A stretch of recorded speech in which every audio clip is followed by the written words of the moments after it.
नमस्कार. रामाचा जन्म पहा कसा आहे.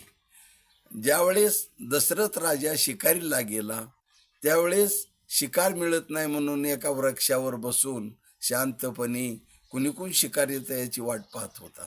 तेवढ्यामध्ये श्रावण बाळ काशी यात्रेला आईवडिलांना घेऊन चालला असता त्यांना तहान लागली म्हणून या सरोवरावर गागर घेऊन पाण्याला आला आणि त्या गागरीचा बुडबुड आवाज झाल्यामुळं दशरथाला वाटलं कुणीतरी श्वापद आलंय म्हणून त्या आवाजाच्या दिशेने बाण सोडला आणि तो सरळ जाऊन श्रावणाच्या छातीमध्ये घुसला आणि राजा खाली उतरला आणि त्याचं विवळणं ऐकून ते फार वाईट वाटलं आणि त्यांनी श्रावणाने सांगितलं माझ्या आईवडिलाला पाणी तेवढं नेऊन राजा पाज म्हणून राजा पाणी घेऊन गेल्यावर आईवडिलांनी सांगितलं तू बाळा बोलत नाही तोपर्यंत पाणी पिणार नाही.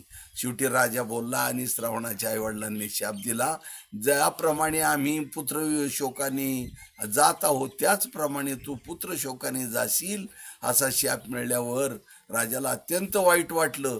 पण विचार केला असता राजाला वाटलं की मला मुलगा होणार आहे. या आनंदामध्ये राजा घरी आला आणि नंतर मग ऋषींनी ती यज्ञ केला आणि त्या यज्ञामधून जो प्रसाद दिला त्या प्रसादामध्ये कैकेयीच्या हातून आधी दिल्या न दिल्यामुळं कैकेयीने तसाच प्रसाद ठेवला आणि तो गारीने उचलला आणि घेऊन गेली आणि तोच प्रसादाचा मारुती अंजनीच्या पोटी जन्माला आला आणि त्या प्रसादामध्ये विभागन झाल्यामुळं हे अर्ध्या पिंडाचे राम लक्ष्मण भरत शत्रुघ्न आणि पूर्ण पिंडाचा मारुती आहे. म्हणून मारुती रामाचा एक प्रकारे भाऊ सुद्धा आहे आणि एक प्रकारे सेवक सुद्धा आहे. अशा प्रकारे रामाचा जन्म या पिंडाद्वारे झालेला आहे.